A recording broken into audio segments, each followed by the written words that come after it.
Namaste ខ្ញុំគឺជាអ្នកស្រីវិជ្ជបណ្ឌិតអនុរាធាប៉ាន់ដាជាវិជ្ជបណ្ឌិតវះកាត់ Laparoscope និង Robotics ពីមន្ទីរពេទ្យ Apollo នៅ Jubilee Hill ថ្ងៃនេះយើងនឹងពិភាក្សាអំពីការវះកាត់ដែលរក្សាមាត្រយ៉ាងដែលការវះកាត់រក្សាមាត្រយ៉ាងមានន័យដូចម្ដេចវាជាការវះកាត់ដែលធ្វើឡើងដើម្បីរក្សាមាត្រយ៉ាងឲ្យនៅតែមានដោយមិនបាច់ដកយកមាត្រយ៉ាងចេញយើងក៏អាចព្យាបាលជំងឺខ្លះបានដែរវានេះហៅថាការវះកាត់រក្សាមាត្រយ៉ាង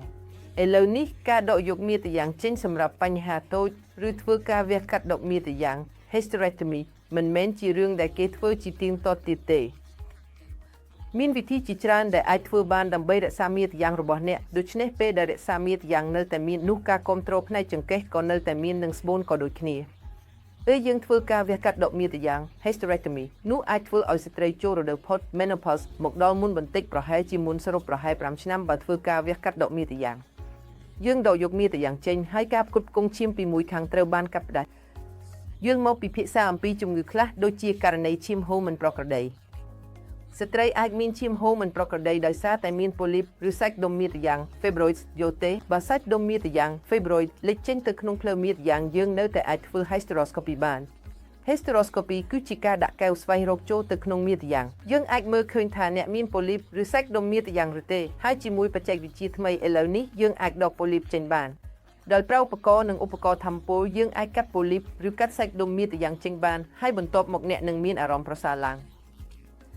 បើមិនមានអ្វីនៅខាងក្នុងទេគ្រាន់តែបញ្ហាហារម៉ូនប៉ុណ្ណោះយើងអាចដាក់ឧបករណ៍ Langer levonorgestrel intrauterine device បានវានឹងបញ្ចេញហារម៉ូនក្នុងរយៈពេល5ឆ្នាំហើយបន្តិចម្ដងជាមួយនឹងឧបករណ៍នៅក្នុងមាត្រយ៉ាងអ្នកអាចមិនមានរដូវមកទេឧបករណ៍ Mirena ឬ Langer ដូចគ្នានេះក៏អាចប្រើសម្រាប់ជំងឺ adenomyosis បានផងដែរនៅពេលដែលអ្នកមានជំងឺ adenomyosis ដែលមិនធំពេកទើបចាប់ផ្ដើមឬមិនធ្វើឲ្យមានការរំខានច្រើនសប្តាហ៍ថ្ងៃសម្បីតែដាក់រង្វង់ក៏អាចខ្ញុំមានន័យថាអាចបន្ថយការឈាមហូរនិងបន្ថយការឈឺចាប់របស់អ្នកបានហើយសម្បីតែជំងឺ adenomyosis ក៏អាចព្យាបាលដោយវិធីនេះបានផងដែរបន្ទាប់មកយើងនឹងនិយាយអំពីជំងឺសាច់ក្រពះមាត្រធំ fibroids នៅពេលមានសាច់ក្រពះមាត្រធំស្ត្រីមួយចំនួនក៏នៅតែចង់រក្សាមាត្រយ៉ាងរបស់ខ្លួនដូច្នេះយើងធ្វើការវះកាត់មួយហៅថា mammectomy ដែលអាចធ្វើតាមរយៈការវះកាត់ laparoscopic robotic ឬ hysteroscopic ឬក៏វះកាត់បើកធំផងដែរដែលផ្អែកលើការសម្រេចចិត្តរបស់វិជ្ជបណ្ឌិតនិងទំហំមាត្រយ៉ាងអាចរក្សាទុកបានហើយយកតែសាច់ក្រពះមាត្រធំចេញតែប៉ុណ្ណោះ